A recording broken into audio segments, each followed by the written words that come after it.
Halo semuanya, penonton setia Mimin. Balik lagi ketemu di video terbaru Mimin, yang udah pasti bakal membahas alur cerita anime, donghua atau live action dengan durasi yang gak usah diragukan lagi panjangnya. Nah, kali ini yang bakal Mimin bahas adalah donghua super keren ya. Bagi kalian yang suka karakter lemah yang ternyata sangat OP, sudah pasti bakal doyan banget sama video Mimin kali ini. Bener banget, donghua yang Mimin bahas adalah Woshi Da Senshan, atau kalau dalam bahasa Inggris berjudul I Am God. Waduh, dari judulnya aja udah ketahuan. Lalu seberapa OP karakter utama di donghua ini? Ya udahlah, gak usah banyak bacot lagi.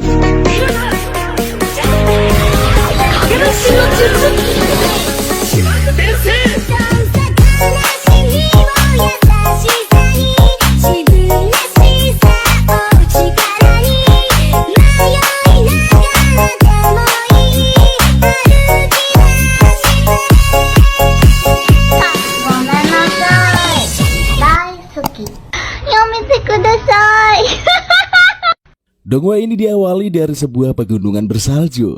Seorang laki-laki berambut putih gondrong sedang mendaki tebing Tongtian yang konon gak bisa dipanjat sembarangan orang. Namun secara mengejutkan muncul seseorang dari atas tebing dan jatuh menimpa laki-laki berambut gondrong. Mereka berdua jatuh ke bawah dan nyungsep di antara salju. Sementara itu, dia bocil yang bersama laki-laki berambut gondrong langsung mendatangi lokasi nyungsep itu. Si laki-laki berambut gondrong yang namanya adalah Zongsan ketimpa mas-mas misterius yang muncul dari atas.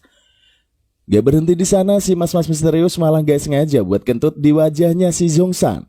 Mangkel udah dikentutin, Zongsan ngamuk dan mau bikin pelajaran ke si mas-mas misterius.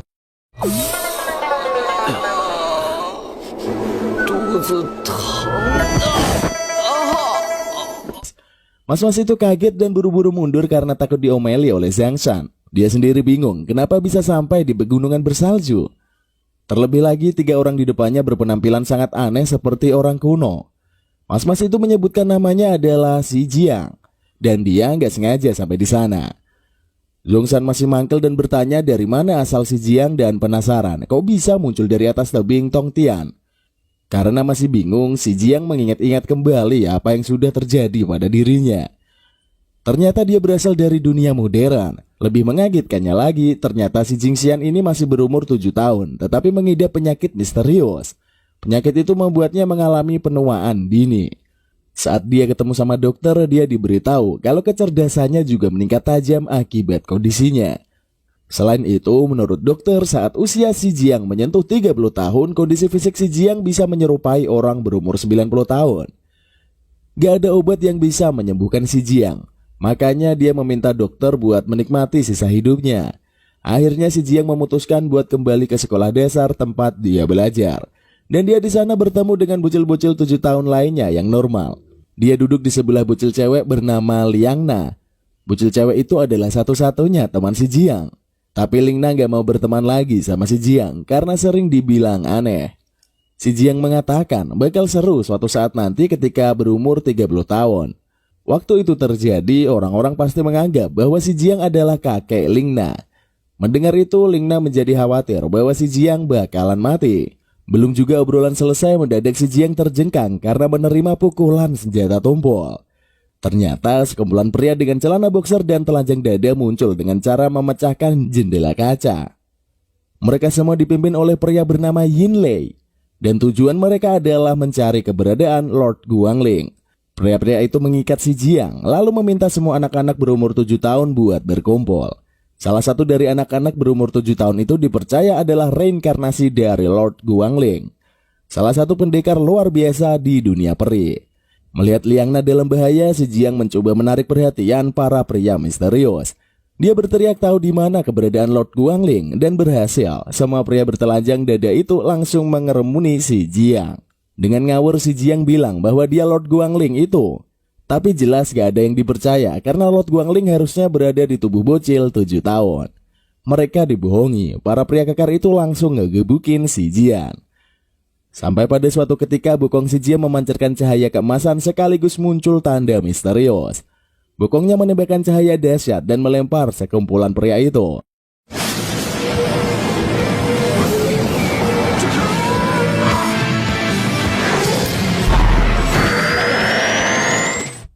Memanfaatkan kesempatan, si Jiang langsung ngambil Lingna dan kabur dari sana.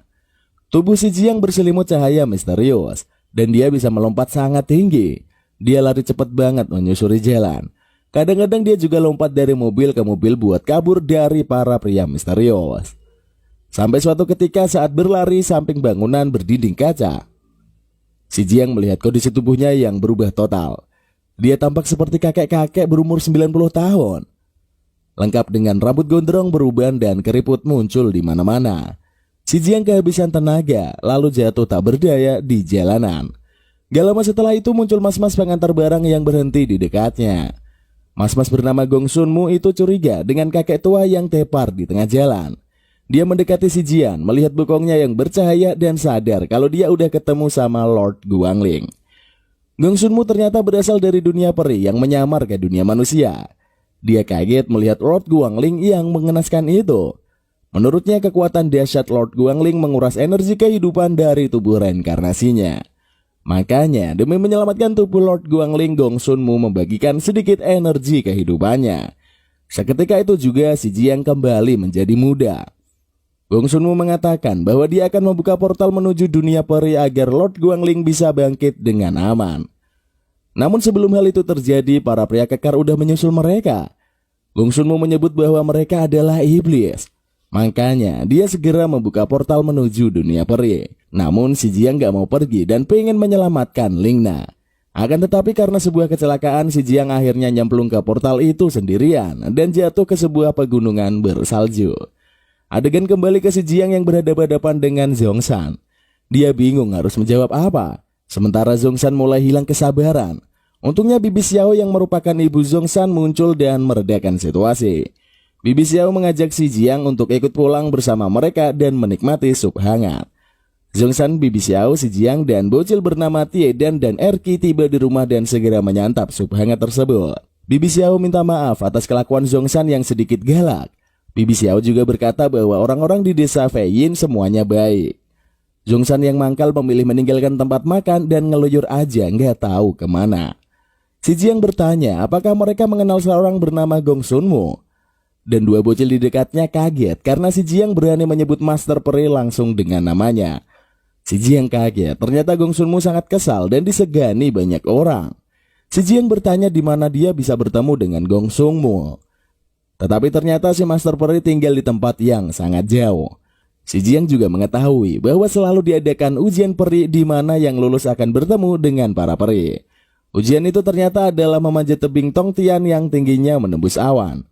Si Jiang lantas memutuskan untuk mencari Gong Sunmu agar bisa pergi dari dunia itu dan kembali ke dunianya.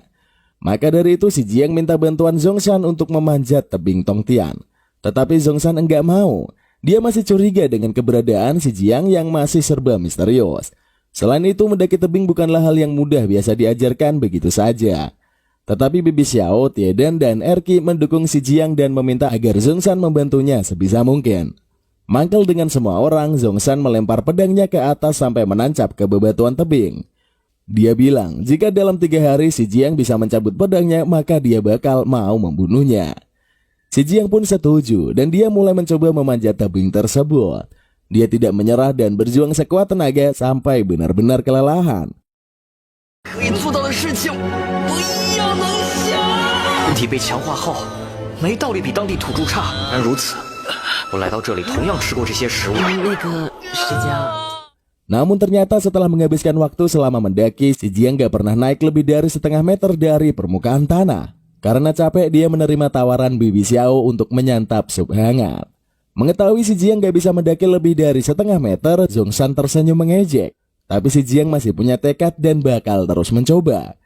Setelah perdebatan itu, ternyata si Jiang punya ide cemerlang dan dia bilang mengajak Tiedan dan Erki ikut naik ke puncak tebing Tongtian.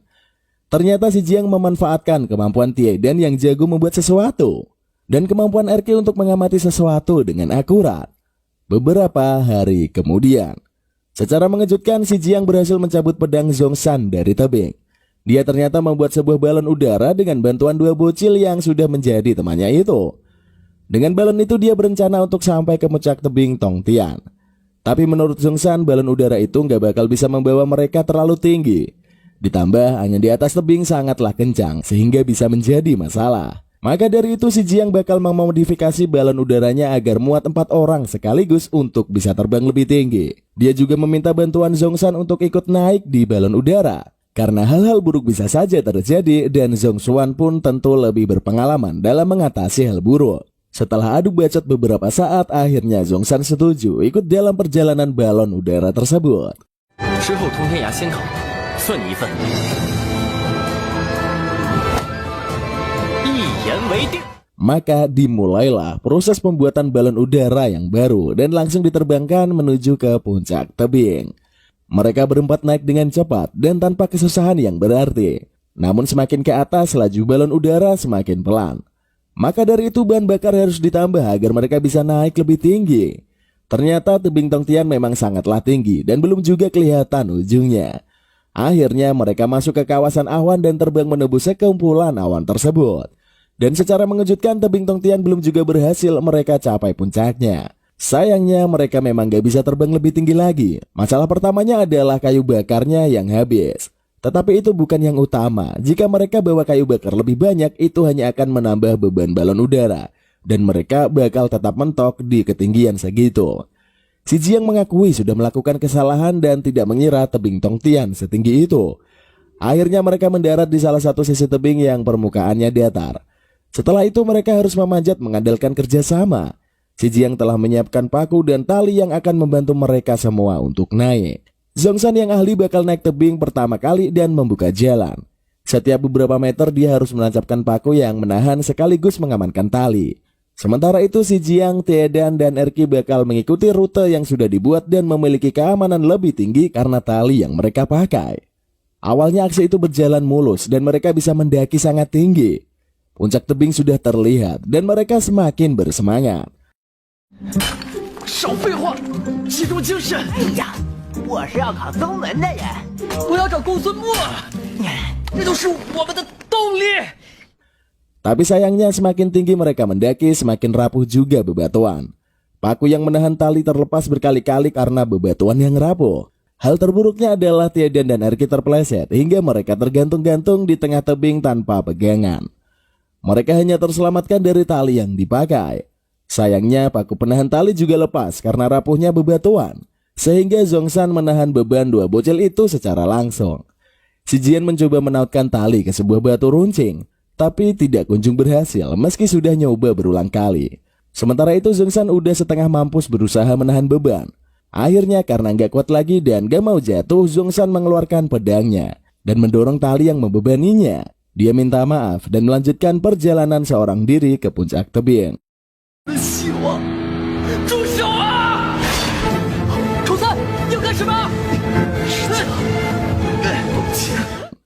Zhongshan berhasil ke puncak yang dipenuhi rerumputan hijau.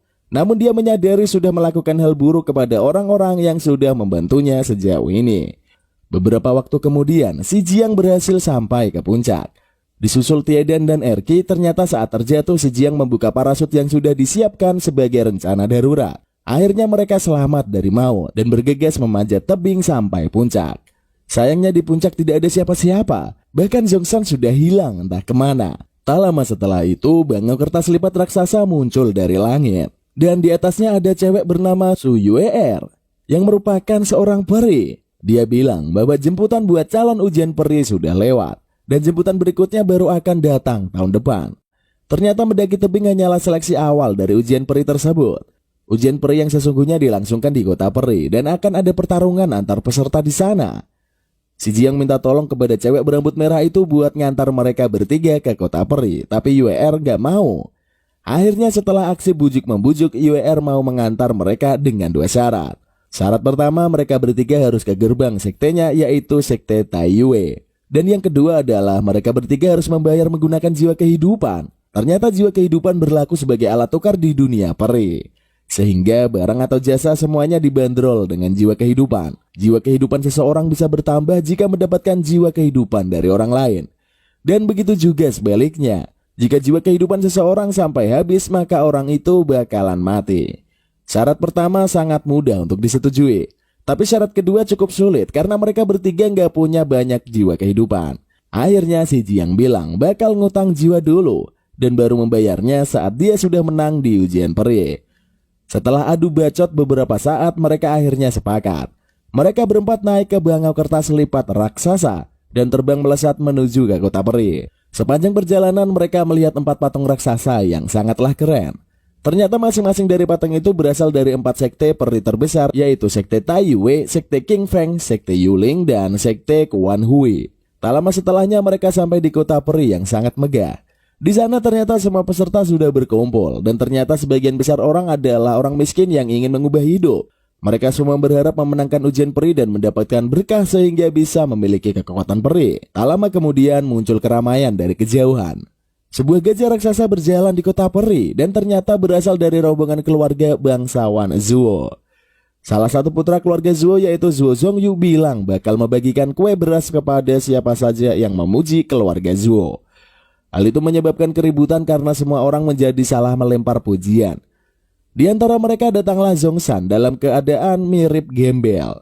Dia yang muak selama kelakuan Zongyu yang haus pujian maju dan beradu bacot. Gak terima ada gembel yang ngomel-ngomel gak jelas, Zongyu ngeluarin sihirnya buat menyiksa Zhongshan. Tapi Zhongshan yang gak mau kalah berhasil maju terus dan naik ke tempat Zongyu berada. 出牙来了，看你这样，你老娘没教过你乞讨的时候应该咬我，这么想吃米饼是吧？本宫胡说问娘。 Dia yang kelaparan sebenarnya hanya mau makan kue beras. Melihat kondisi Zhongshan yang kayak gembel sekaligus mangkel sama Zongyu, si Jiang muncul sambil melemparkan banyak pujian kayak lagi baca puisi. Hal itu mengejutkan semua orang, termasuk keluarga Zuo sendiri. Akhirnya Zongyu berniat memberikan 3 kue beras. Tapi si Jiang minta semua kue beras karena dia sudah memuji ratusan kali. Karena gak mau ngasih semua kue beras, si Jiang ngomel bahwa keluarga Zuo memang gak niat ngasih kue beras. Mereka tahu kalau banyak orang miskin yang ikut ujian peri dan memanfaatkan mereka buat mendapatkan pujian. Tapi nyatanya keluarga Zuo sangatlah pelit dan gak bisa menepati janji. Orang-orang menjadi ngamuk karena terprovokasi ucapan si Jiang dan minta Zongyu memberikan semua kue berasnya. Mangkel karena dihujat massa, Zongyu meminta orang kepercayaan buat bertindak. Orang itu melompat ke gajah yang super gede dan membuat gajah itu ngamuk di kota peri. Melihat ada gajah jumbo ngamuk, orang-orang lari kocar-kacir menyelamatkan diri. UR maju berniat menghadapi amukan gajah jumbo. Tetapi kaget waktu si Jiang muncul di depannya dan pengen membantu. Untungnya sebelum gajah gemrut itu ngamuk lebih parah, orang misterius muncul dan mengeluarkan sihir peri. Diagram sihir ungu muncul di bawah gajah dan dari diagram itu muncul tangan kerangka raksasa yang ngebanting si gajah bongsor itu.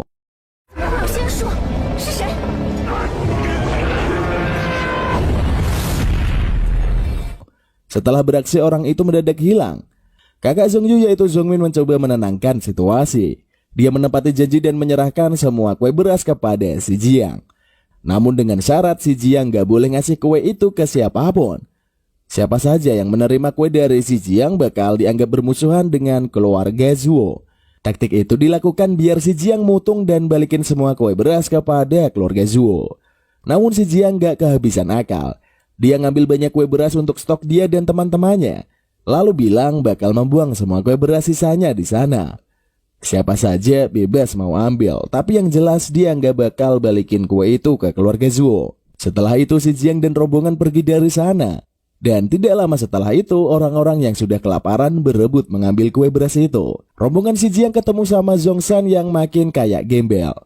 Mereka masih mangkel dengan tindakan yang dilakukannya saat memanjat tebing. Namun si Jiang memberikan Zhongshan sekantung kue beras.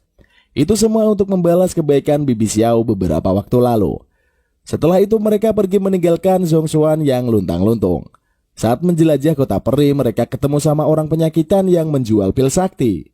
Tapi harganya nggak tanggung-tanggung, yaitu 10 tahun jiwa kehidupan. Dan belum tentu juga pilnya bermanfaat dan aman. Si Jiang tertarik untuk mencobanya, tapi jelas saja dia gak bakalan mau ngasih 10 tahun jiwa kehidupan buat barang yang belum teruji. Makanya dia mulai bikin taktik. Dia mendatangi orang penyakitan itu dan memberi penawaran. Si Jiang bilang, kenapa pil jualan orang itu nggak laku adalah harganya yang nanggung. 10 tahun jiwa kehidupan itu mahal bagi mayoritas peserta ujian. Mereka saja susah dapat makan, malah harus bayar mahal buat pil yang belum diuji. Di sisi lain orang kaya juga nggak bakal beli pil yang belum teruji. Nah, si Jiang menyarankan agar orang bernama Gao Chong'an itu punya brand ambassador aja. Intinya kalau ada brand ambassador yang promosiin pil itu, orang-orang pasti nggak bakal ragu buat beli di dia. Makanya si Jiang menawarkan diri untuk menjadi brand ambassador pil tersebut.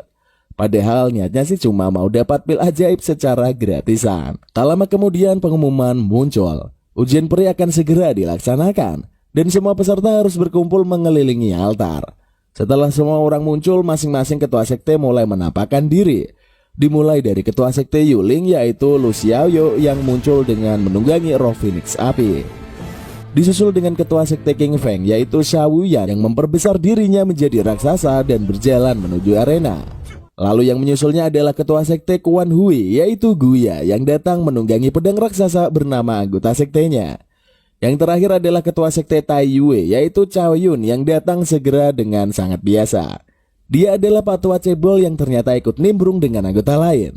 Dia memang terkenal pelit dan miskin sehingga tidak mau menghabiskan energi untuk datang dengan keren. Bahkan dia harus mendaki tangga yang sangat tinggi dan membutuhkan waktu yang lama. Melihat ketua sektenya yang gak keren sama sekali, si Jiang, Tiedan, dan Erki langsung mikir buat pindah sekte secepat mungkin. Setelah para sekte muncul, pengumuman aturan ujian diberikan. Ternyata aturannya sangatlah mudah. Pihak panitia menaruh sebuah sepatu sakti di atas arena, dan siapa saja yang mengambilnya bakal jadi juara. Sepatu itu adalah harga berharga dari sekte Quan Hui dan bernama sepatu Jin Feng. Sepatu itu disegel dalam sebuah mutiara yang harus diambil oleh para peserta. Aturan tambahannya adalah para peserta harus berebut mendapatkan boneka-boneka jerami di arena. Dengan boneka itu mereka dapat mengeluarkan roh sihir yang tentunya bisa mempermudah upaya mendapatkan sepatu Jin Feng. Si Jiang senang karena ternyata pertarungannya lebih sederhana dari yang dia pikirkan. Dia optimis bisa menang dari semua peserta lain. Pada suatu ketika si Jiang melihat Zhongshan yang makin gembel berjalan lesu. Si Jiang lalu diam-diam membagi pil saktinya dan melemparkan ke arah Zhongshan. Gak lama kemudian Zhongshan dihadang Zhongyu yang masih mangkel sama kejadian kue beras sebelumnya. Dia mengerjai Zhongshan habis-habisan sampai-sampai mempermalukannya. Bahkan dia merempas sepatu Zhongshan yang dibuatkan oleh ibunya. Sepatu itu langsung dihancurkan oleh Zhongyu. Gak mau berhenti di sana, Zhongyu makin berulah lagi. Di arena dia merampas semua boneka jerami dan memberikan ke para pengikutnya. Sementara itu boneka jerami yang tersisa langsung dihancurkan begitu saja. Semua peserta lain jelas mangkel, tapi nggak bisa apa-apa soalnya Zhongyu emang kuat. Dengan boneka jerami itu mereka bisa mengaktifkan segel di bagian tubuh mereka dan memanggil roh sihir. Zhongyu mengaktifkan segel di kepala dan di telapak kakinya. Segel langit dan bumi yang merupakan dua segel terkuat, bahkan dua segel itu saat bersamaan adalah hal yang langka. Si Jiang lalu ingat pernah punya segel seperti itu di pantatnya. Tapi pas membahas hal itu, ternyata segel di pantat si Jiang adalah segel sampah yang gak berguna. Gak mau membahasnya lagi, si Jiang lalu memikirkan cara buat menang. Karena semua boneka jerami sudah habis, dia memutuskan buat dapetin sepatu Jin Feng tanpa kekuatan sihir roh. Sementara itu Zhongyu makin semena-mena dan mulai membuat kekacauan di arena. Dia dan komplotannya memanggil sihir roh masing-masing dan mengancam semua peserta.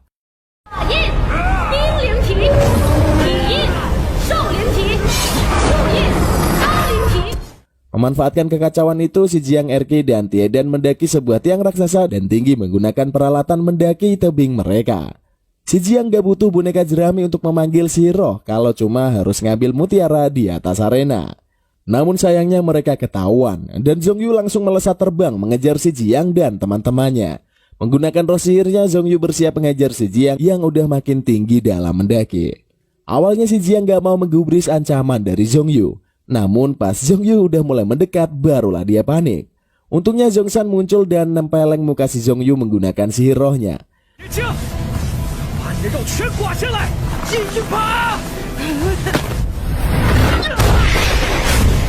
Dia berteriak meminta si Jiang agar sampai ke puncak dan memenangkan ujian. Sementara itu dia dan Zhongyu jatuh ke bawah dan terlibat duel yang gak berimbang. Zhongyu mengajar habis-habisan Zhongshan. Tapi karena aksi itu semua peserta lain malah semakin mendukung si Jiang dan menghujat komplotan Zhongyu. Kerusuhan pun terjadi di bawah. Sementara si Jiang dan dua bocil semakin jauh memanjat ke atas. Di bawah Zhongshan makin babak belur dan gak berdaya. Dia diinjak-injak oleh Zhongyu yang makin mangkel karena merasa dipermalukan. Pas diinjak-injak Zhongyu secara nggak sengaja, Zhongshan menelan pil sakti yang diberikan si Jiang. Hasilnya dia bisa memanggil roh sihirnya sekali lagi dan melilit tubuh Zhongyu. Dia bakal mati-matian menahan si kampret itu biar nggak mengganggu si Jiang lagi. Namun si kampret punya banyak pengikut. Salah satu dari pengikutnya terbang mengejar si Jiang mencoba menghentikan aksi pendakian tiang itu. Demi menghadang ancaman, dua bocil teman si Jiang melompat dan menahan pengikut Zhongyu. Mereka semua akhirnya jatuh ke bawah dan tersisalah si Jiang sendiri di tiang. Dia bergegas naik ke puncak dan kebingungan cara mengambil mutiara sakti. Puncak tiang masih cukup jauh dari tempat di mana mutiara itu disimpan. Makanya dia makan pil saktinya dan bergegas melompat meraih mutiara itu. 一次吃下那么多，一定会暴体而亡啊！公子，不可全吃下去。 Sementara itu Zhongyu mangkal sama Zhongshan berniat menghabisi gembel dari desa Faiyan itu. Tapi sebelum hal itu terjadi, si Jian muncul dan dari atas menimpa Zhongyu dengan kotak penahan mutiara. Gak lama setelahnya si Jiang berdiri dan mengambil mutiara berwarna hijau yang menyimpan sepatu Jin Feng. Semua orang bersorak karena keberhasilan si Jiang, tetapi komplotan Zhongyu tidak terima. Si Jiang juga belum diputuskan menang karena masih ada peserta lain yang memiliki roh sihir. Di samping itu, si Jiang juga dinyatakan gak layak karena gak punya roh sihir. Makanya Zhongshan lantas memberikan boneka jeraminya biar si Jiang mengaktifkan roh sihir.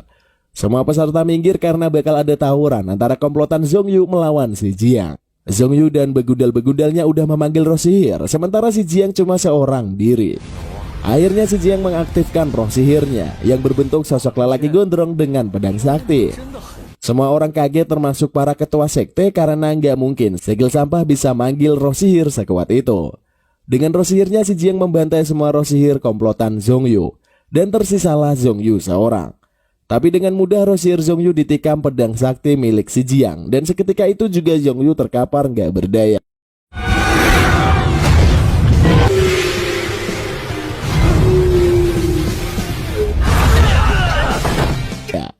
Shaoyan dan Ha Xiaoyun menduga bahwa segel si Jiang merupakan segel legenda yang sangat langka. Segel itu memang bakal muncul di bagian tubuh orang yang bersembunyi. Dan dalam kasus si Jiang ada di pantatnya. Gak ada lagi yang tersisa di arena. Si Jiang minta wasit mengumumkan kalau dialah pemenangnya. Tapi secara mengejutkan dia malah muntah darah dan kelelahan. Bukannya khawatir, si Jiang malah mendapatkan ide cemerlang. Dia minta Shinji buat bikin selebaran promosi sebanyak mungkin dan menggunakan serangga saktinya. Selebaran itu disebar ke sepenjuru kota. Strategi itu berhasil dan masakan udang si Jiang laku keras. Si Jiang mengatakan kalau mereka menjual harga diskon dan besok harga pasti bakal lebih mahal. Udah kayak agen investasi aja nih. Si Jiang bilang kalau udang mereka bisa dijual lebih tinggi di kemudian hari. Makanya semua orang langsung memborong udang itu.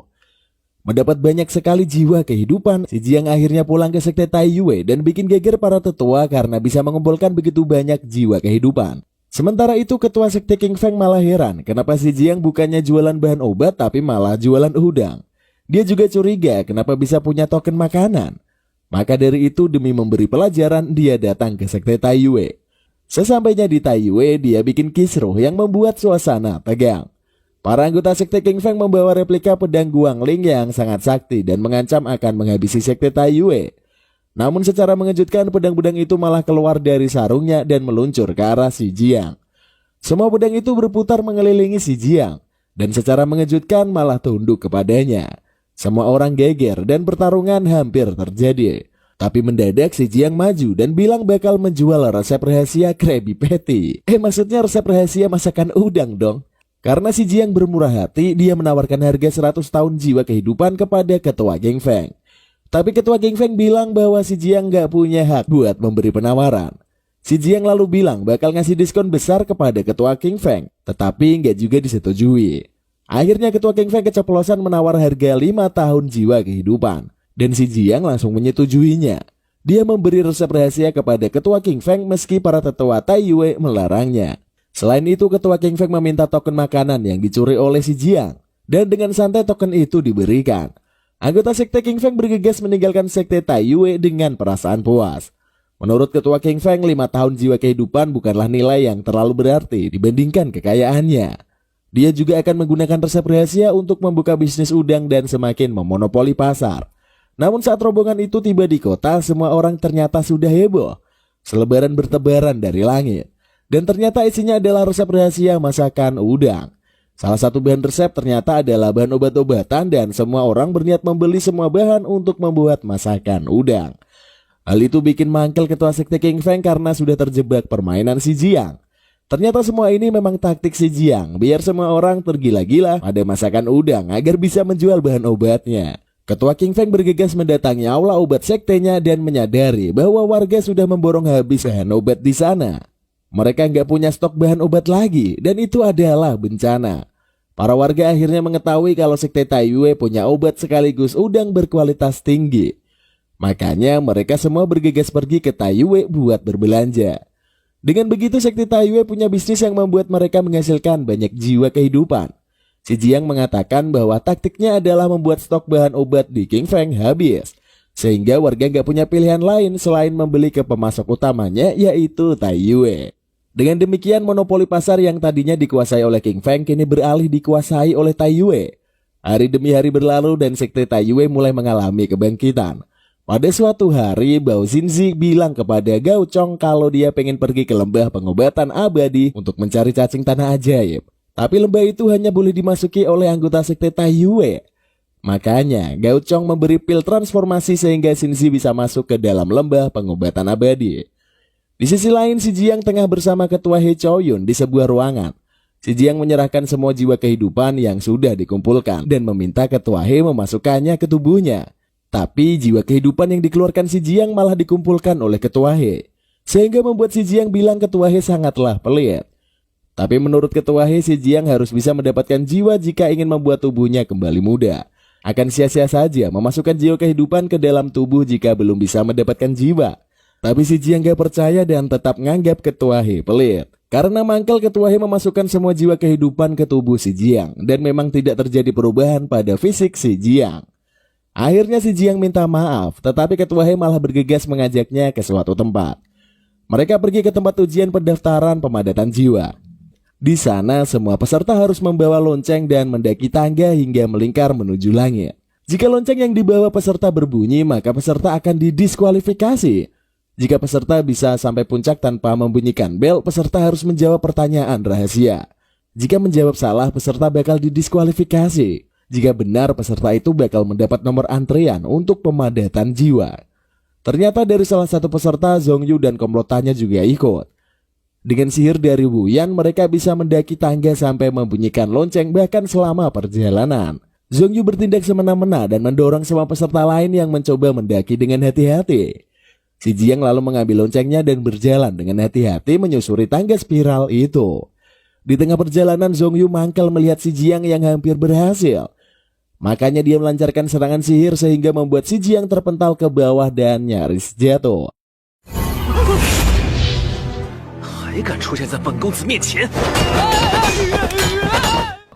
Untungnya si Jiang bisa bertahan dan balik ke tangga. Semua orang bingung kenapa lonceng si Jiang tidak berbunyi saat diserang. Akhirnya karena udah ketahuan, si Jiang langsung berlari secepat mungkin sampai ke ujung tangga. Ternyata si Jiang mengisi loncengnya dengan tanah dan rumput.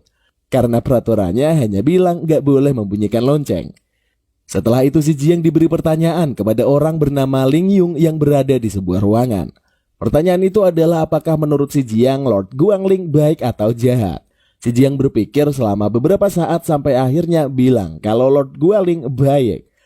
Setelah si Jiang harus memberi alasan kepada Lord Guangling yang baik, akhirnya si Jiang menyebutkan berbagai kebaikan Lord Guangling. Tentunya secara dramatis, bagaikan membaca puisi.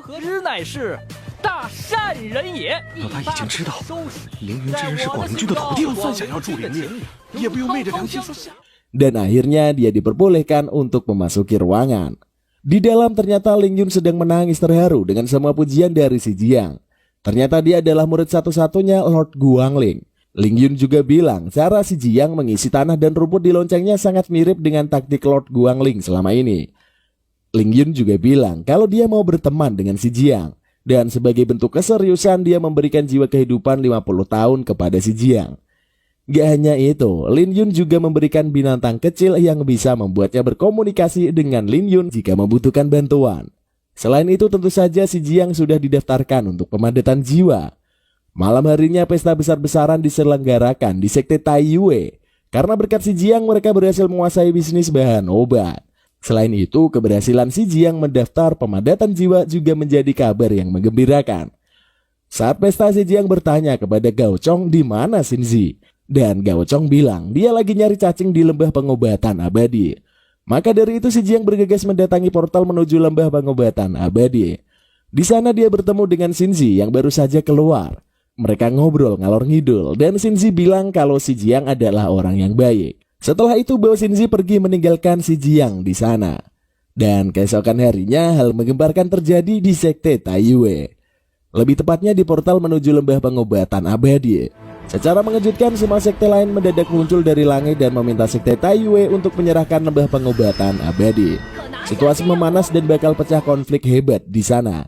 Adegan dibuka dengan pertarungan dahsyat di sebuah gurun tandus. Ternyata itu adalah pertarungan di masa lalu antara pasukan peri melawan iblis jahat. Mereka semua bertarung mati-matian di tempat itu. Dari para petarung, ketua sekte Fei Ying pertama mengeluarkan segel dahsyat yang memisahkan dirinya dengan seorang pria berbadan besar. Setelah itu dia menghadapi ratusan pasukan iblis seorang diri. Sementara pria berbadan besar hanya menatap. Ketua Fei Ying mengatakan bahwa dia menyerahkan sekte Fei Ying kepada pria berbadan besar tersebut.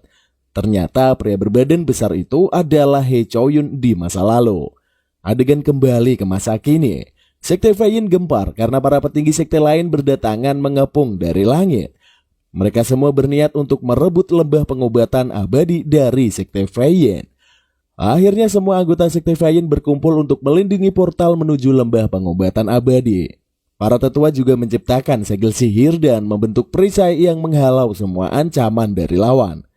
Ketua sekte King Feng yang sudah berselisih dengan Taiyue sejak perebutan pasar bahan obat yaitu Shao Yan memfitnah si Jiang. Dia bilang resep udang yang diberikan ke semua orang mengandung racun. Telah ada orang yang meninggal akibat memasak udang dengan resep yang diberikan si Jiang. Difitnah begitu tentu saja si Jiang gak terima, resepnya aman dan gak berbahaya sama sekali. Namun setelah itu Xinzi muncul dan menjadi saksi bagi Shao Yan. Dia ngomong kalau si Jiang emang sudah memodifikasi resep sehingga menjadi berbahaya. Si Jiang dan anggota sekte Taiyue mangkal dengan pengakuan palsu Xinzi itu.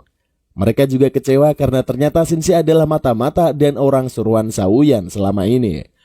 Namun demi membuktikan diri, anggota sekte Fei Ying bergegas pergi ke lembah pengobatan abadi untuk mengambil bahan obat yang digunakan. Namun ternyata bencana sudah terjadi. Lembah pengobatan abadi sudah dirusak oleh sekumpulan serangga roh yang ternyata adalah milik Xinzi. Karena lembah pengobatan abadi rusak, sekte Taiyue gak bisa membuktikan diri kalau mereka gak bersalah. Akhirnya pertarungan pun terjadi. Namun perisai gaib yang dibuat oleh tetua Taiyue ternyata emang sakti. Kebal dari setiap serangan sihir yang dilancarkan. Melihat hal itu, Shao Yan mengeluarkan senjata saktinya yaitu pedang milik Guangling. Pedang itu sangat sakti dan kuat, sampai-sampai Shao Yan gak bisa memegangnya secara langsung. Dengan sihirnya, pedang itu dilempar ke arah perisai sekte Taiyue. Dengan mudah pedang itu menembus perisai dan melesat ke arah si Jiang. Namun pada saat itu juga si Jiang terlempar ke sebuah tempat gelap dan dingin. Dengan berbagai bongkahan es di mana-mana, ternyata di salah satu bongkahan es itu terdapat seorang pria berambut panjang yang membeku. Si Jiang mikir kalau orang yang membeku di batu es itu adalah Kapten Amerika. Enggak dong, maksudnya adalah Lord Guangling. Seketika itu juga si Jiang kembali ke dunia nyata dan secara mengejutkan sudah menggenggam pedang sakti itu. Hal itu mengejutkan semua orang, bahkan para ketua sekte juga terheran-heran. Si Jiang juga kaget dan gak tahu harus kayak gimana. Makanya dia mencoba melempar pedang itu, tapi dalam waktu cepat pedang itu berbalik ke genggaman tangannya lagi. Sayangnya gak lama kemudian perisai gaib pecah berkeping-keping. Dan dimulailah pertarungan tiga sekte itu. Sebelum pertarungan lebih parah, si Jiang berteriak dan menghentikan pertarungan. Dia mengancam bakal menghancurkan portal menuju lembah pengobatan abadi jika gak ada yang mau dengerin. Setelah semua orang diam, dia memberikan penawaran kepada Shao Yan buat memanggil lembah pengobatan abadi dengan presentasi 60-40. Itu semua buat menghentikan pertikaian yang gak perlu. Kekuatannya itu ditentang UER yang ngamuk. Dia bilang lembah pengobatan abadi adalah peninggalan ketua pertama yang gak boleh diserahkan begitu saja. Tapi sebenarnya si Jiang hanya sedang mengulur waktu dan mencoba menghubungi Li Yun buat minta bantuan. Namun sayangnya Ling Yun gak mengangkat panggilan itu. Ketua He lantas setuju dengan usul si Jiang. Pria tua cebol itu bilang gak bagus membuang-buang energi buat gelut di sana. Tapi dia juga bilang kalau gak bakal nyerahin lembah pengobatan abadi. Tapi tentu saja usulannya gak disetujui oleh para musuh dan pertarungan pun berlangsung. Akhirnya Ketua He terpaksa harus menggunakan jurus saktinya. Dia menciptakan tornado awan sehingga semua awan di langit berputar mengelilinginya. Tak lama setelahnya berbagai pukulan dahsyat dilancarkan Ketua He untuk menghajar musuh.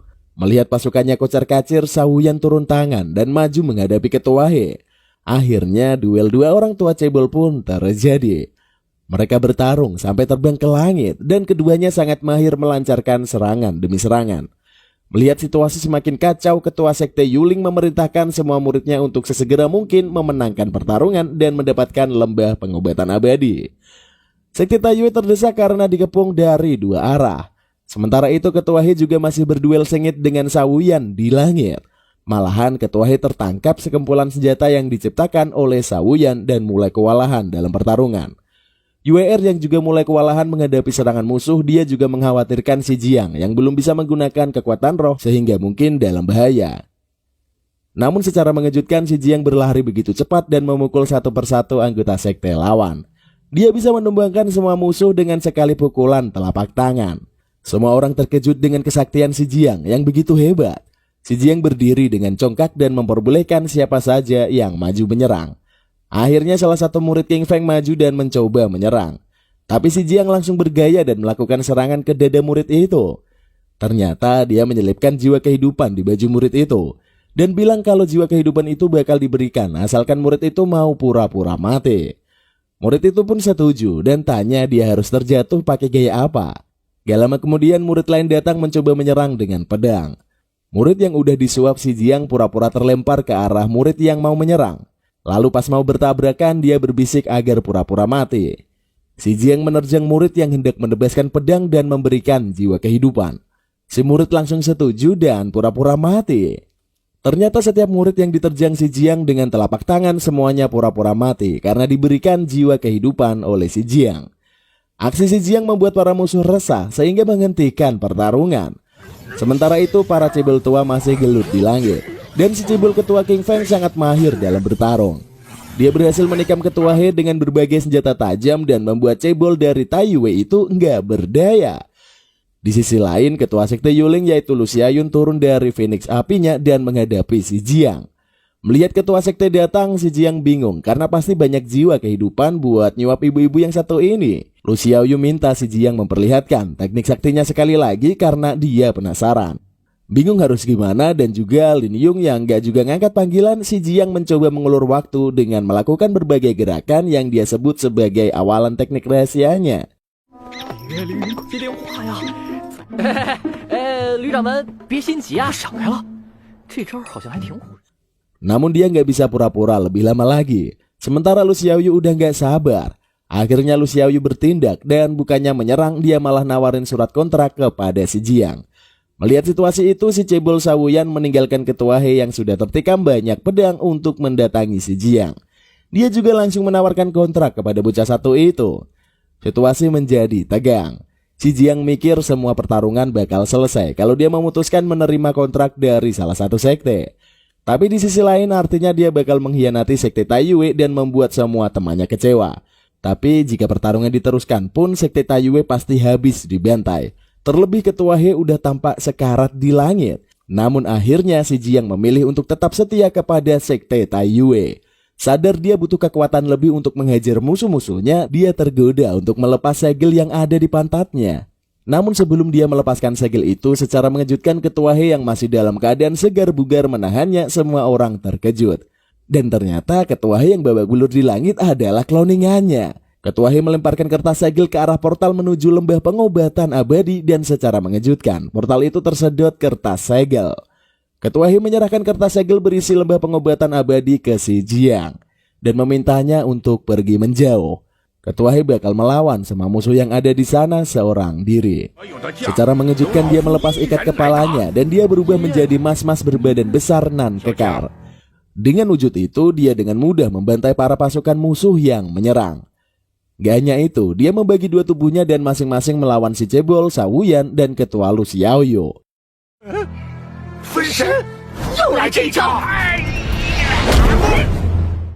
Sementara itu, si Jiang dan semua anggota sekte langsung berlari meninggalkan tempat itu.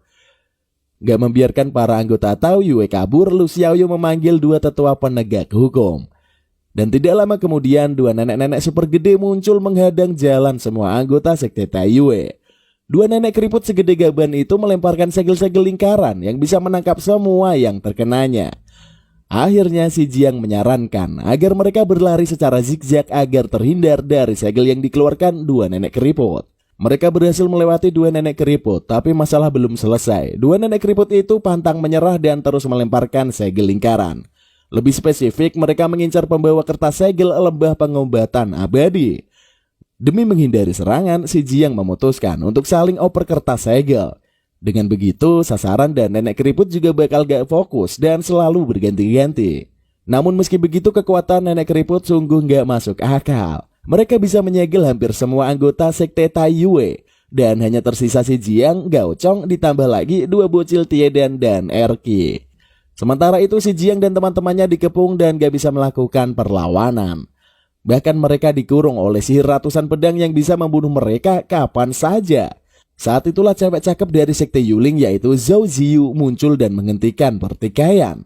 Ternyata dia adalah teman semasa kecil dari UER, sekaligus putri keluarga Zhou yang dijodohkan dengan Zhongmin. Maka dari itu nggak ada yang berani menentangnya. Ziyu langsung meminta si Jiang dan teman-temannya pergi jika ingin hidup. Gak butuh waktu lama si Jiang pun menurut dan mereka semua kabur meninggalkan tempat itu. Oke, lanjut ke Guya dan Ketua He yang mau berduel untuk mencari tahu tapak sakti mana yang paling kuat. Ketua Gu langsung menerjangkan tapak saktinya, namun dengan mudah dihindari oleh Ketua He.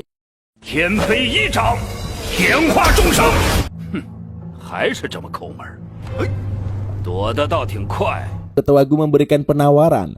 Jika Ketua He bisa menahan 3 serangan tapak sakti, dia bakal mengaku kalah sekaligus mengganti semua tenaga Ketua He yang dikeluarkan dengan jiwa kehidupan. Keduanya pun sepakat dan Ketua Gu langsung mengarahkan serangan tapak sakti level pertama. Namun dengan mudah tapak sakti itu dihalau dengan tapak Ketua He. Ya hanya itu, Ketua He juga langsung menerjangkan tapak lain sehingga Ketua Gu jatuh kocar-kacir ke bawah. Ketua Gu memuji kehebatan Ketua He dan dia bergegas melancarkan tapak sakti level kedua. Kali ini berupa ratusan tapak kecil yang menerjang tubuh Ketua He. Saat itu mendadak ukiran segel di dahi Ketua He mulai menghilang sehingga muncul aura hitam di dahinya. Ketua He mengerahkan semua energinya untuk menahan aura hitam di dahinya. Sementara tubuhnya diterjang ratusan tapak sakti. Dia bodoh amat dengan serangan dari Ketua Gu karena jika segel di dahinya jebol malapetaka bakal langsung terjadi. Makanya dia gak mau repot-repot menghindar dan menangkis tapak sakti dari Ketua Gu. Melihat Ketua He yang gak menghindar ataupun menangkis, Ketua Gu jadi khawatir sekaligus heran. Ternyata dia menyadari ada yang tidak beres dengan dahi Ketua He. Dia sadar sepertinya ada iblis yang mencoba bangkit dan menjebol segel di dahi Ketua He. Setelah mengeluarkan energi yang sangat banyak, akhirnya Ketua He berhasil menahan segel aura hitam di dahinya. Di saat yang bersamaan dia menghempaskan semua tapak sakti yang menerjang tubuhnya. Ketua Gu terkejut dengan kekuatan Ketua He. Tapi saat itu Ketua He sudah kehabisan banyak kekuatan spiritual. Ingin Ketua He dalam kondisi prima saat menerima serangan ketiga, Ketua Gu menyerahkan jiwa kehidupan yang langsung memulihkan kondisi Ketua He. Setelah kondisi Ketua He prima, Ketua Gu langsung melancarkan serangan tapak sakti ketiga. Namun dengan licik dan tidak mau menghabiskan tenaganya, Ketua He menghindar sekaligus kembali ke wujud cebolnya. Dia bilang gak bisa menandingi kekuatan tapak sakti dan harus menghindar. Padahal Ketua Gu tahu kalau Ketua He hanya pelit.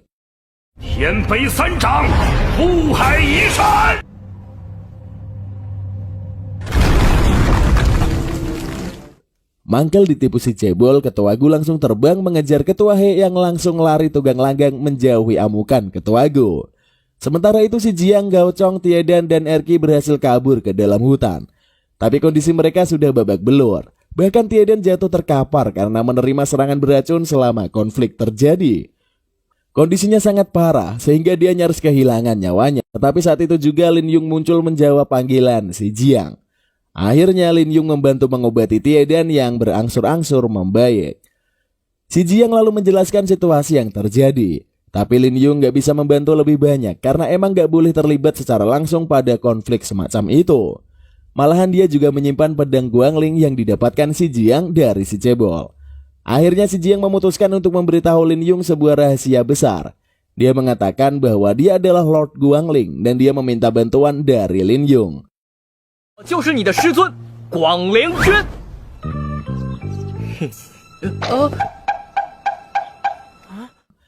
Namun Lin Yun malah memahaminya dengan cara lain, bahwa si Jiang mewarisi semangat Lord Guangling sehingga itu berarti memang dialah Lord Guangling. Semua orang yang punya semangat serupa dengan Lord Guangling. Tak lama kemudian seseorang muncul setelah sejak tadi mengintai dari kejauhan. Ternyata dia adalah Xin Zi yang merasa sangat menyesal dengan apa yang sudah ia lakukan. Dia terpaksa menuruti si Cebol agar bisa bertahan hidup. Malahan si Cebol punya binatang kristal peninggalan ibunya yang menyimpan kalimat terakhir sang ibu. Si Cebol bakal memberikan binatang kristal itu jika Xin Zi mau memfitnah si Jiang. Akhirnya setelah ngobrol ngalor ngidul cukup lama, si Jiang memaafkan Xin Zi. Malahan mereka menyusun rencana untuk melakukan serangan balik menggunakan taktik cerdas si Jiang. Waktu berganti dan tibalah pengadilan untuk sekte Taiyue. Di sana hakim yang bertugas menangani kasus adalah Zhang Xi. Sementara saksinya adalah ketua sekte Yuling yaitu Lu Xiaoyu. Dan si Cebol Shaoyan dari King Feng adalah pelapor. Persidangan pun dimulai. Dan Cebol Shaoyan meminta Bao Xinzi maju untuk menjelaskan apa yang terjadi. Xinzi menghadap ke hakim Zhang Xi dan mengatakan apa yang terjadi. Ada pihak yang sudah mengubah resep rahasia Krabby Patty. Maksudnya resep udang. Sehingga menimbulkan korban jiwa. Belum selesai dia ngomong, Lu Xiaoyu malah ingin tahu nasib lembah pengobatan abadi setelah Taiyue dijatuhi hukuman. Akhirnya Xiaoyu malah berdebat sengit dengan si Cebol tua Shaoyan.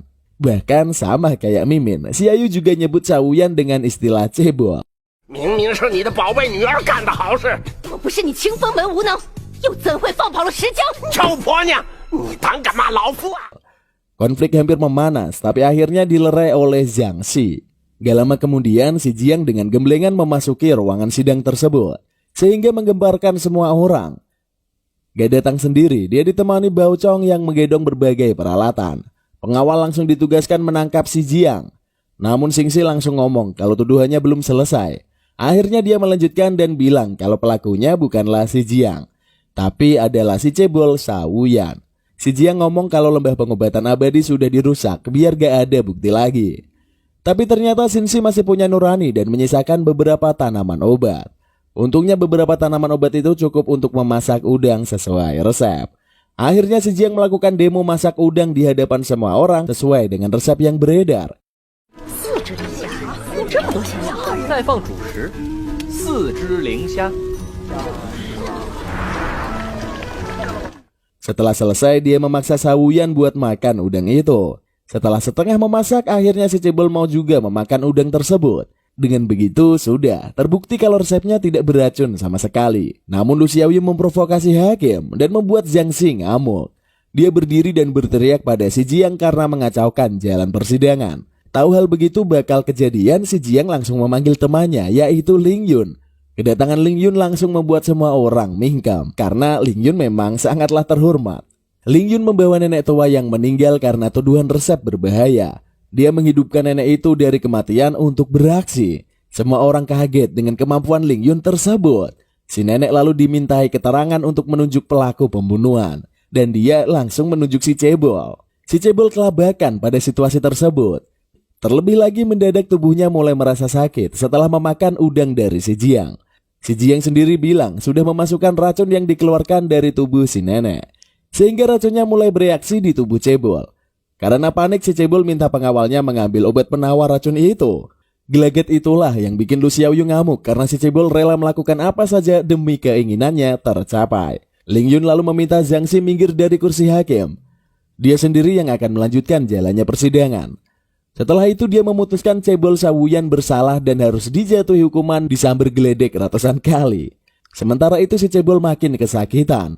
Namun si Jiang bilang kalau gak ada racun yang dimasukkan ke masakannya, dia cuma ngasih obat diare. Bahkan anak yang datang bersama Lin Yun sebenarnya adalah Erki yang menggunakan pil transformasi. Si cebol mangkel sudah terjebak perangkap si Jiang untuk kesekian kalinya. Tapi dia nggak bisa apa-apa dan kudu dijatuhi hukuman disambar geledek. Saat itu dia memohon-mohon agar diizinkan ke kamar mandi. Tapi Lin Yun bilang ke kamar mandinya setelah dia disambar geledek ratusan kali. Setelah itu si Jiang melemparkan taktik barunya. Dia memberi tawaran si cebol mau tetap disambar geledek atau memilih menyerahkan aula obat ke sekte Taiyue. Karena gak ada pilihan lagi dan emang gak bisa mikir jernih, si cebol memilih menyerahkan aula obat. Setelah mengatakannya dia terburu-buru ingin pergi ke kamar mandi, tapi dihadang oleh si Jiang yang masih butuh kontrak perjanjian. Si Jiang sengaja berlama-lama agar si cebol makin menderita. Bahkan dia belum juga menuliskan isi kontraknya karena bingung detailnya harus kayak gimana. Akhirnya si cebol bilang bakal menandatangani kontrak itu dulu, barulah si Jiang bisa menuliskan isinya nanti. Akhirnya si Jiang setuju, karena itu artinya dia bebas memasukkan apa saja ke kontrak tersebut dan sudah mendapatkan persetujuan dari si cebol.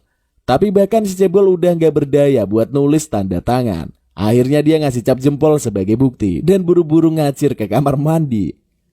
Masalah persidangan kelar dan semua anggota sekte Taiyue dibebaskan dan bisa kembali ke markas dengan damai.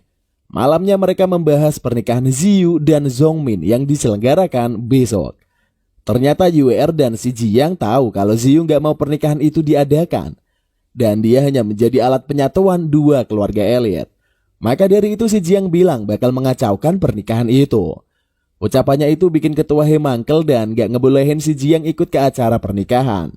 Malahan dia bakal dikurung biar tidak macam-macam. Hari pernikahan pun tiba. Banyak keluarga elit dari sekte di seluruh dunia peri datang untuk merayakan pernikahan itu. Semua orang tampak bahagia di sana. Namun ketika semua orang sudah berkumpul, Ziyu mendadak muncul di tengah orang-orang dan melakukan tarian mesum.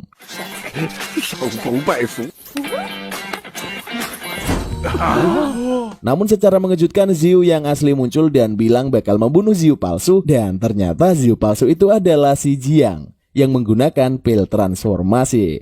Dia kembali ke wujud aslinya dan bergegas kabur tunggang langgang karena dikejar banyak orang. Dia harus segera pergi karena acara pemadatan roh juga berlangsung hari itu. Kekacauan akhirnya terjadi di acara pernikahan dan ketua keluarga Zuo yang mangkel langsung membatalkan pernikahan. Si Jiang sendiri langsung nyamperin si cebol Sawuyan dan menunggangi punggungnya. Dia memaksa si cebol untuk mengantarkannya ke puncak Jiuhe di mana acara pemadatan roh dilakukan. Si cebol awalnya menolak, tapi si Jiang bilang kalau dia belum mengisi surat kontrak dan bisa saja mengisi dengan hal yang merugikan si cebol. Akhirnya si cebol manut dan membawa si Jiang terbang menuju puncak Jiuhe. Sesampainya di sana semua orang heboh karena melihat si Jiang datang menunggangi Sawuyan. Tapi gak ada waktu buat jelasin karena acara segera harus dimulai. Akhirnya Lin Yun mengatakan bahwa sebelum memadatkan roh, para peserta harus menaklukkan roh sihir masing-masing. Caranya adalah dengan memanggil roh tersebut menggunakan boneka jerami, melapaskan koneksi dengan roh sihir, dan duel dengan roh sihir itu sampai menang. Si Jiang jelas ketakutan karena insiden di ujian peri beberapa waktu lalu. Dia lalu minta Lin Yun buat melindunginya kalau terjadi hal buruk nanti. Lin Yun pun menyetujui. Si Jiang diminta Lin Yun untuk menjadi orang pertama yang melakukannya sekaligus sebagai contoh. Si Jiang akhirnya memanggil roh sihir dan ternyata bentuknya nggak seserem dulu, tetapi malah kayak versi kecilan cebol dari roh sihirnya yang asli. 对了，这货之前被我弄碎了，还没。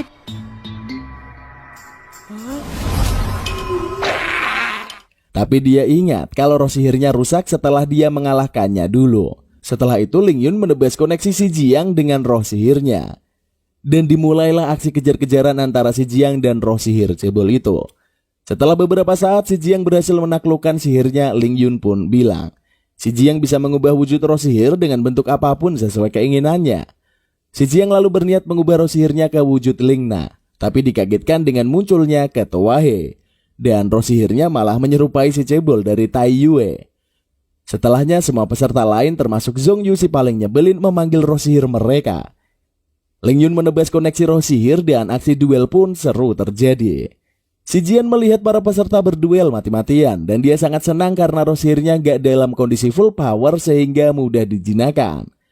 Zhong Yu bertarung hebat dengan roh sihirnya, tetapi pada suatu kesempatan dia kewalahan.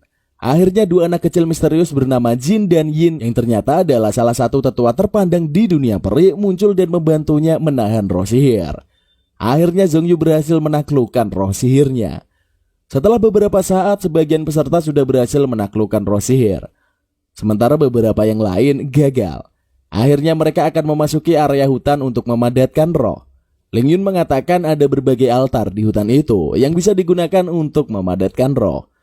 Dan setiap altar memiliki kehebatan yang berbeda. Namun jumlah altar itu ternyata nggak sebanyak jumlah peserta sehingga mereka harus rebutan satu sama lain.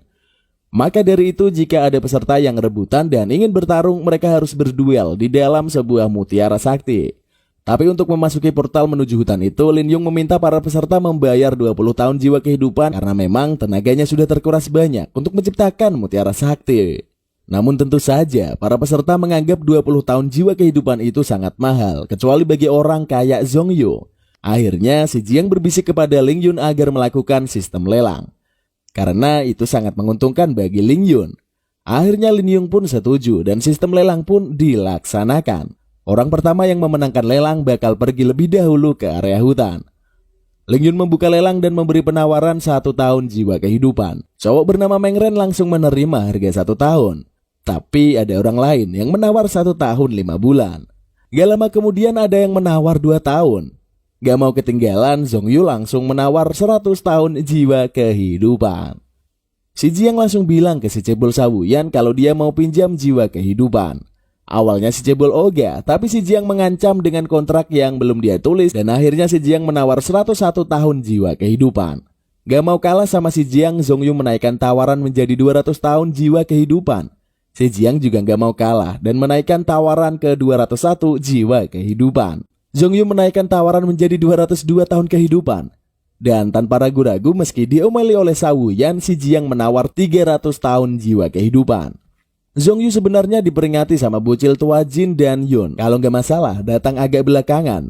Tapi karena Zhong Yu mangkel sama si Jiang, dia langsung nawar 301 tahun kehidupan. Saat itu juga si Jiang langsung menyerah dan pemenang lelang pertama adalah Zhong Yu. Ling Yun pun meminta Zhong Yu membayar harga sesuai kesepakatan. Dan dikali 3 karena tetua Jin dan Yin bakal menemaninya masuk ke hutan. Zhong Yu yang mangkel masuk perangkap si Jiang akhirnya pergi melewati portal bersama 2 tetua bocil. Si Jiang lalu bilang ke semua peserta buat menawar serendah mungkin setelahnya dan bergiliran masuk. Dengan begitu para peserta nggak perlu membayar mahal dan Ling Yun juga udah untung karena dapat hampir 1000 tahun jiwa kehidupan dari Zhong Yu. Begitu sampai di dalam hutan, si Jiang langsung berhadapan dengan Meng Ren dan kawannya yang berasal dari lembah 1000 racun. Mereka berduel di mutiara sakti.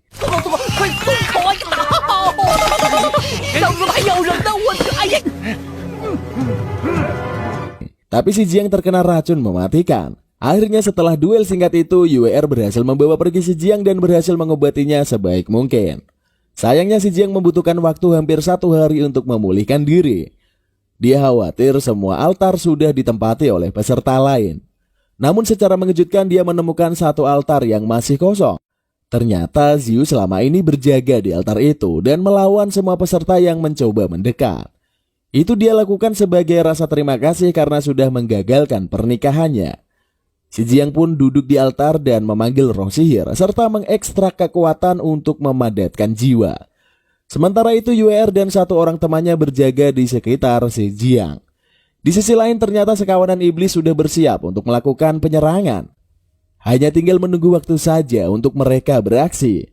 Sementara itu UER berduel dengan orang-orang dari sekte King Feng di Mutiara Sakti untuk melindungi si Jiang dari ancaman. Duel itu kemudian bertambah ramai karena semakin banyak peserta yang masuk ke Mutiara Sakti dan ikut perselisihan. Namun 8 murid King Feng dan 8 pedang sakti Lord Guangling sangatlah susah dikalahkan. Bahkan mereka bisa menciptakan formasi maut yang menahan para musuh di dalam semacam labirin. Di sisi lain si Jiang mangkel karena proses penyerapan dan pemadatan roh sangatlah lama. Sampai akhirnya dia terlempar ke alam bawah sadarnya. Dia berjalan di ruangan gelap yang penuh dengan bongkahan es. Di salah satu bongkahan es itu terdapat tubuh Lord Guangling yang membeku. Secara mengejutkan Lord Guangling bisa ngomong. Dia bilang bakal meminjamkan kekuatannya dan membantu Si Jiang memadatkan roh lebih cepat. Si Jiang hanya perlu melepas kertas segel yang dibuat oleh Ketua He. Si Jiang ragu karena banyak rumor buruk tentang reputasi Lord Guangling. Tapi Lord Guangling bilang kalau Gong Sunmu sudah menyebarkan fitnah kepada dirinya.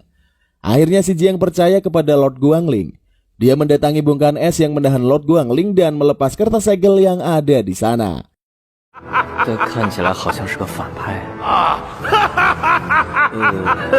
好像真的挺厉害。 Bongkahan es itu pun pecah berkeping-keping dan Lord Guangling bebas sambil tertawa mengerikan. Si Jiang langsung merasa kalau Lord Guangling ini emang punya reputasi buruk di masa lalu. Lord Guangling menertawakan kebodohan Si Jiang karena mau percaya kepadanya. Namun anehnya Si Jiang gak takut sama sekali. Dengan santai dia menempelkan kertas segel lain ke pantatnya dan membuat Lord Guangling kembali membeku. Si Jiang bilang kalau dia datang dengan persiapan dan kakeknya sudah membekalinya dengan kertas segel lain. Akhirnya Si Jiang bernegosiasi dengan Lord Guangling selama beberapa saat dan akhirnya mereka sepakat. Si Jiang melepaskan segelnya sehingga Lord Guangling bebas. Akhirnya mereka berjalan-jalan ke sepenjuru tempat gelap itu dan mendatangi beberapa bongkahan es yang ada di sana. Lord Guangling menjelaskan ada proses yang lebih cepat untuk menyerap dan memadatkan roh di altar. Lord Guangling mengatakan bahwa dia bisa membagi roh sihir Si Jiang menjadi beberapa agar mempercepat penyerapan dan pemadatan roh. Menurut Lord Guangling, jika beruntung Si Jiang bisa membagi roh sihirnya menjadi 3. Semua itu tergantung dengan kualifikasi masing-masing orang. Namun setelah membagi roh sihir ternyata tercipta 4 roh sihir lainnya. Sehingga total Si Jiang memiliki 5 roh sihir. Hal itu bahkan membuat Guangling terkejut karena dia sendiri hanya bisa membagi roh sihirnya menjadi 3. Dengan 5 roh sihir, Si Jiang menyerap altar hanya dalam waktu sekejap dan itu membuat para peserta yang ada di sana terkejut. Lebih mengejutkannya lagi, ternyata hanya Si Jiang yang bisa melihat 4 roh sihir lainnya. Tak lama setelah ini, ternyata Guangling bisa berkomunikasi dengan Si Jiang melalui roh sihirnya. Akhirnya mereka nyemplung ke Mutiara Sakti dan berhadapan dengan formasi 8 pedang yang mematikan. Setelah itu terjadi beberapa insiden dengan formasi tersebut karena Si Jiang gegabah. Akhirnya dia bisa menghancurkan formasi itu dan membuat semua peserta yang terjebak di dalamnya selamat.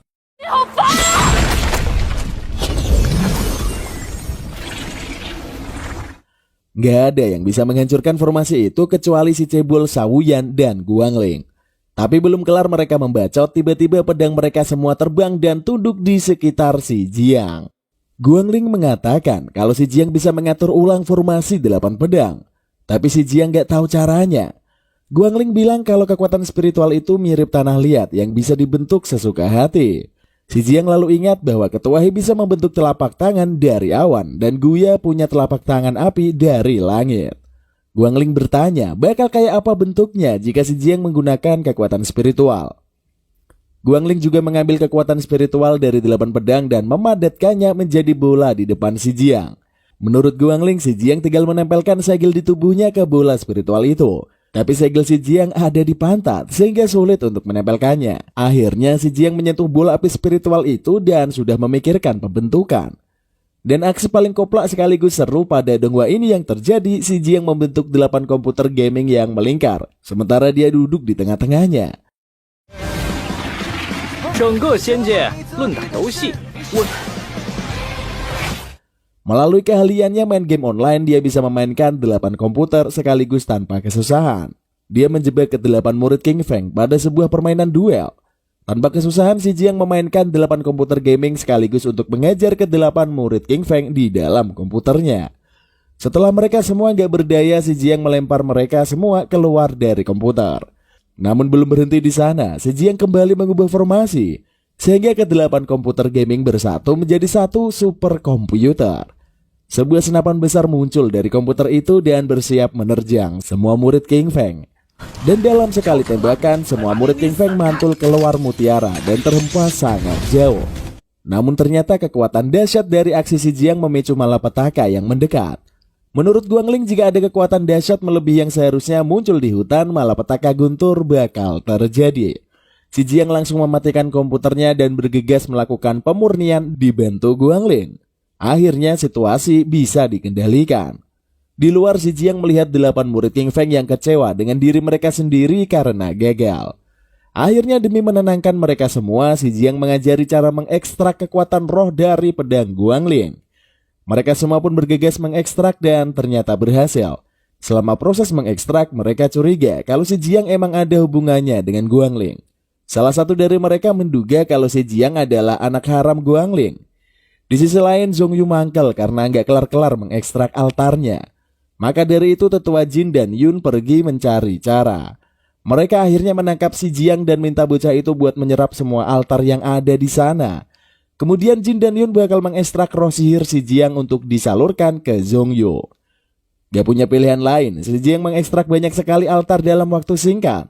Akhirnya dia tiba di altar Zhong Yu dan melakukan ritual. Jin dan Yin mengekstrak roh sihir si Jiang dan menyalurkan kekuatannya ke Zhong Yu. Sementara si Jiang memanfaatkan itu dan melakukan hal serupa dengan keempat roh sihir lainnya yang gak kelihatan orang lain. Si Jiang mengatakan kalau tubuh Zhong Yu gak bakal kuat menerima semua roh sehingga pasti bakal bocor. Nah, pas kebocoran terjadi, semua peserta lain harus segera menyedot roh tersebut. Si Jiang sendiri juga mulai kesakitan dan ambruk. Saat itu di bawah alam sadarnya, Guangling bakal bilang membantu si Jiang agar mengekstrak lebih cepat dan tanpa merasa kesakitan. Si Jiang curiga dengan niat baik mas-mas gondrong yang tampan itu. Gak kayak biasanya, Guangling menawarkan bantuan secara cuma-cuma, namun si Jiang gak mau ambil pusing dan menerima tawaran Guangling. Dia mikir yang penting sukses mengekstrak dulu, baru kalau Guangling nanti macam-macam dia bisa mengurungnya lagi. Akhirnya dengan bantuan Guangling, si Jiang kembali bertapa dan mengekstrak roh dengan mudah dan tanpa kesakitan sama sekali. Namun ancaman tiba beberapa saat kemudian. Para iblis sudah sampai ke altar di mana para peserta berkumpul dan mengekstrak roh. Jin dan Yin bingung harus bagaimana. Jika dia menghadapi iblis, Zhong Yu gak bakal bisa mengekstrak roh dengan sempurna. Tapi kalau mereka gak melawan iblis, semua orang bisa mati. Akhirnya para peserta lain bingung main keroyok aja menghadapi para iblis. Namun dengan mudah dibantai sampai kocar-kacir. Para iblis gak peduli dengan mereka. Hanya reinkarnasi Guangling lah yang mereka cari selama ini. Di saat-saat genting, si Jiang bangkit dan menarik perhatian para iblis. Dia bilang bahwa reinkarnasi Guangling ada di hadapan mereka. Semua orang langsung terkejut mendengar ucapan si Jiang itu. Tapi sebelum dijadikan sasaran, si Jiang langsung bilang kalau Zhong Yu adalah reinkarnasi Lord Guangling. Si Jiang bahkan sampai menyembah-nyembah Zhong Yu dan minta Lord Guangling muncul menyelamatkan mereka. Zhong Yu sendiri mangkel pada ucapan si Jiang karena sangat sembarangan. Tapi apa boleh buat, para iblis percaya aja ucapan si Jiang dan berniat menangkap Zhong Yu. Karena mangkel dengan omong kosong si Jiang, Zhong Yu ngamuk dan menggagalkan pemurnian rohnya sendiri. Ledakan dahsyat terjadi sampai membuat dua bocil tua Jin dan Yin kebanting ke tanah. Zhong Yu menyerang si Jiang sampai terhempas jauh, namun saat itu juga para iblis mendatangi Zhong Yu. Jin dan Yin muncul di belakang Zhong Yu dan bilang bahwa para iblis gak bakal menang melawan mereka. Dan aksi duel dahsyat pun dimulai.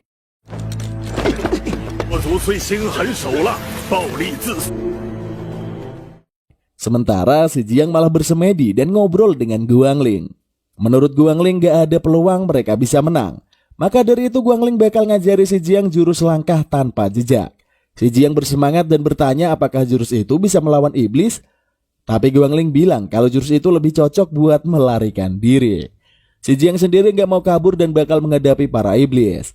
Dan saat itu dia mendapatkan ide cemerlang. Makanya dia minta Guangling mengajari jurus langkah kaki tanpa jejak tersebut. Di sisi lain, formasi yang dibuat para peserta untuk menahan iblis dijebol dengan mudah. Para iblis juga sudah mengajar sampai keok semua peserta. Akhirnya Zhong Yu berapi-api maju melancarkan pukulan paling dahsyatnya. Namun pukulan itu ditahan begitu saja sama iblis.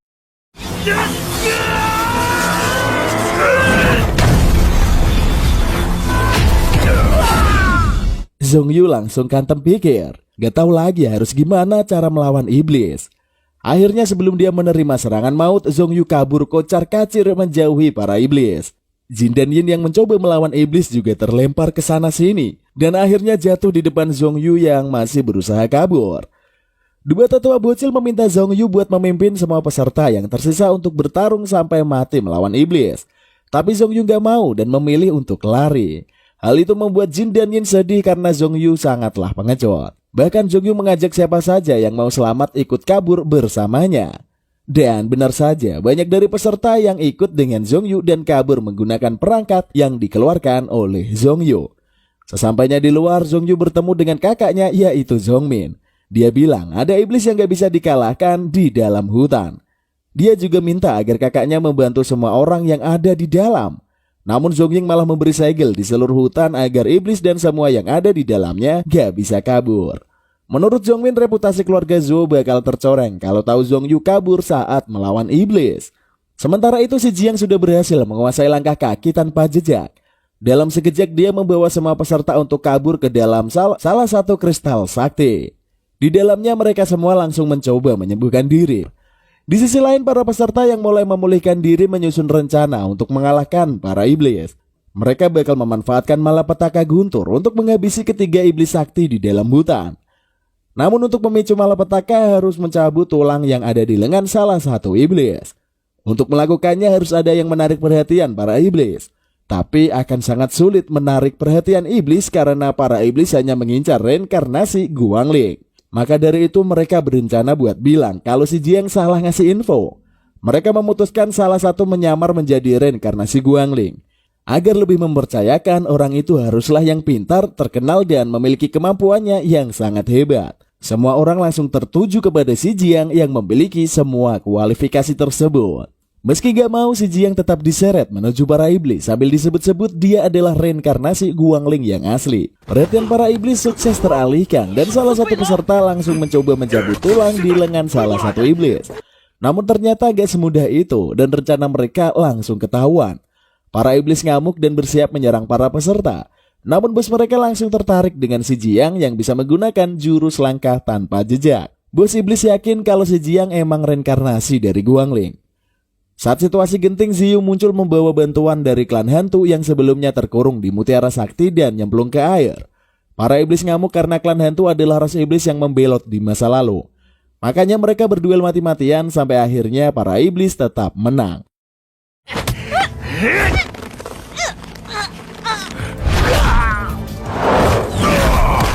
Mereka bahkan berhasil menangkap si Jiang dan mencekiknya sampai nyaris mati. Tapi ternyata semua itu hanyalah ilusi dari klan hantu. Mereka berhasil mempengaruhi ketiga iblis biar terjebak dan gak bisa ngapa-ngapain. Kemudian para peserta mulai menyusun rencana. Mereka harus mencabut tulang di lengan. Mereka harus mencabut tulang di lengan salah satu iblis. Tetapi orang itu harus berkorban. Malapetaka guntur bakal langsung datang begitu tulang dicabut. Dan orang itu mencabutnya pasti ikut kesambar geledek. Salah satu dari peserta menawarkan diri karena bisa berlari sangat cepat dan mungkin bakal sempat melarikan diri. Namun ngomong-ngomong soal lari cepat, si Jiang adalah orang yang larinya paling cepat karena punya jurus langkah tak terlihat. Akhirnya si Jiang dikorbankan lagi untuk kedua kalinya. Akhirnya dia mencabut tulang yang ada di lengan salah satu iblis sehingga malapetaka guntur mulai muncul. Dia pun bergegas dan pergi menjauh.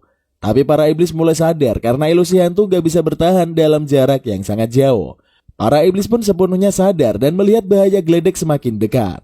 Mereka berusaha kabur namun dua peserta mendadak muncul dan mengorbankan diri. Dan akhirnya geledek pun menyambar dengan sangat dahsyat. Para iblis pun remuk seketika itu.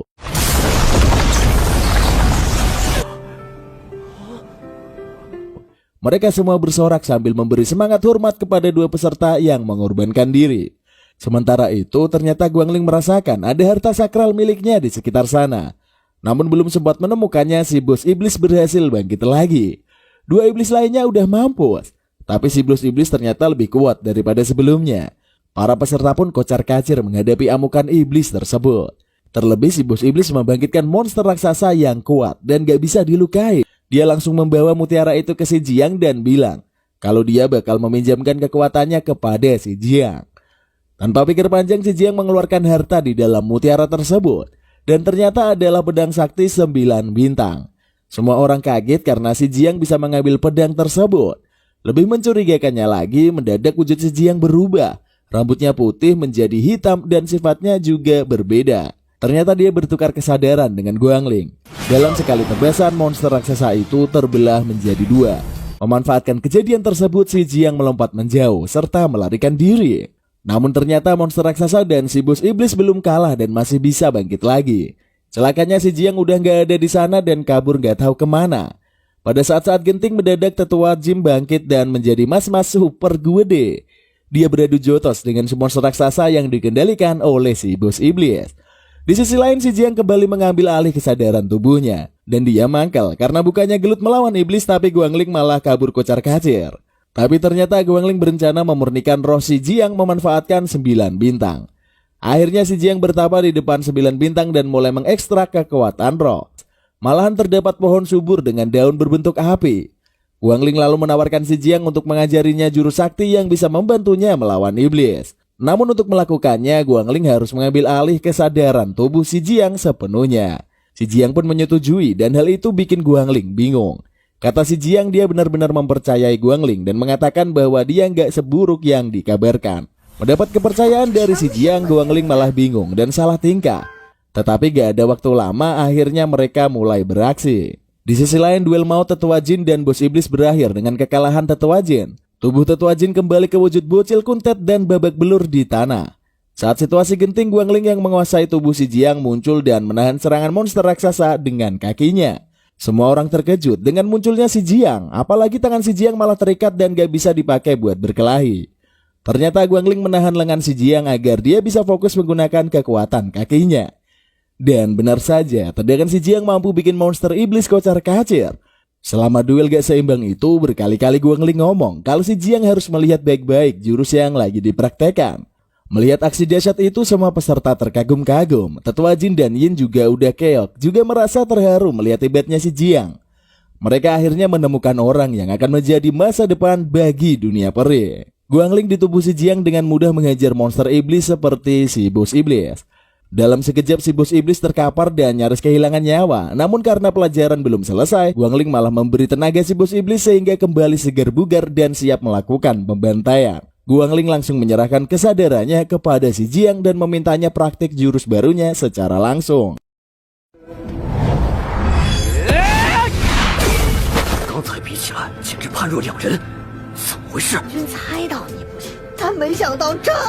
Dan tentu saja, meski dasar-dasarnya udah diketahui, tapi tendangan si Jiang gak sedahsyat yang sebelumnya. Para peserta mengira tenaga roh si Jiang udah terkuras habis. Tetapi menurut tetua Jin dan Yin, tenaga roh si Jiang masih penuh.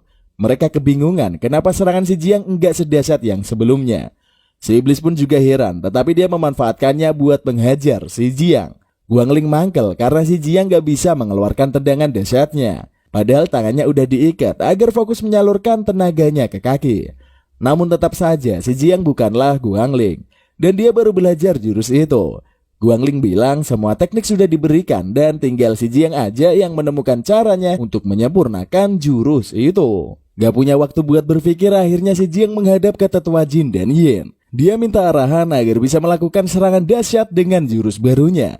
Akhirnya dua tetua memberikan senjata sihir dan dapat membantu menyalurkan tenaganya. Guangling sebenarnya mangkal karena si Jiang gak menggunakan kemampuannya sendiri dan malah minta bantuan para tetua. Tapi gak ada waktu lagi. Dengan dua pusaka dari para tetua, si Jiang langsung overpower. Dia maju dan melancarkan tendangan-tendangan dahsyat dan bisa memusnahkan monster raksasa. 谁说我只会用脚？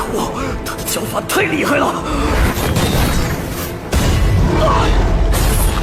Tersesalah si bos iblis yang sudah kehabisan tenaga. Sebagai serangan pamungkas, si Jiang melakukan pembentukan energi spiritual. Dia menciptakan perangkat komputernya lagi dan menciptakan pistol sakti. Dengan pistol itu, dia melakukan headshot ke si bos iblis sehingga musnahlah si bos iblis. Pertarungan berakhir dan semua peserta bergegas mengelilingi kedua tetua yang tubuhnya mulai memudar. Kedua tetua beristirahat dengan tenang dan dikelilingi orang-orang yang hebat dan rela mempertaruhkan nyawa demi melawan iblis. Akhirnya kedua tetua melebur lenyap. Tersisa satu masalah lagi, yaitu segel yang menahan seluruh hutan. Selama segel itu ada, mereka semua gak bakal bisa pergi ke hutan. Si Jiang langsung mengeluarkan pedang 9 bintang dan berniat menebas hancur segel penahan. Namun hal itu dilarang Guangling karena bakal menghabiskan energi. Terlebih Guangling minta si Jiang menunggu sampai bantuan dari luar datang. Tapi si Jiang tahu kalau bantuan gak bakal datang. Dia mengarahkan tenaganya ke 9 pedang bintang. Dia mulai mengerahkan tenaganya ke pedang 9 bintang. Karena kalah berdebat, Guangling akhirnya membiarkan si Jiang melakukan aksi itu.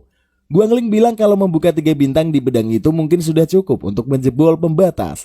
Akhirnya si Jiang mulai membuka 2 bintang pertama di pedang itu. Para murid King Feng kaget karena membuka 2 bintang butuh kemampuan yang luar biasa. Lebih jauh lagi si Jiang bisa membuka bintang ketiga. Gak berhenti di sana, si Jiang terus membuka bintang sehingga 9 bintang menjadi aktif. Guangling ngamuk karena si Jiang buang-buang energi, tapi si Jiang gak peduli. Dengan sekali tebasan pedang 9 bintang yang full power, segel pembatas pecah berkeping-keping. Sehingga mereka semua bisa keluar dari hutan itu. 会带大家出去的。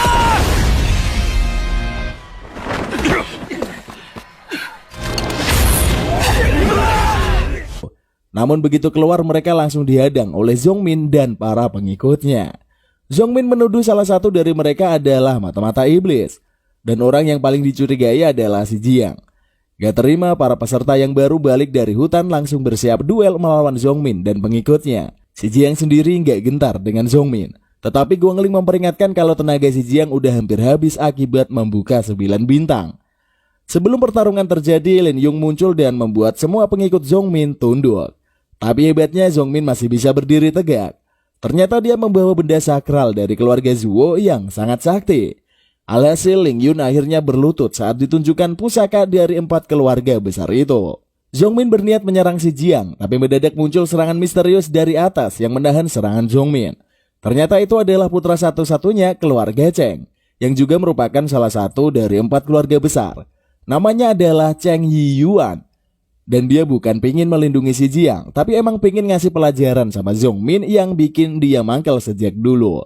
Yiyuan dan Zhongmin akhirnya mengadu pusaka keluarga mereka. Dan terjadilah perbenturan energi yang sangat dahsyat. 不管怎样，家主之位都是我的。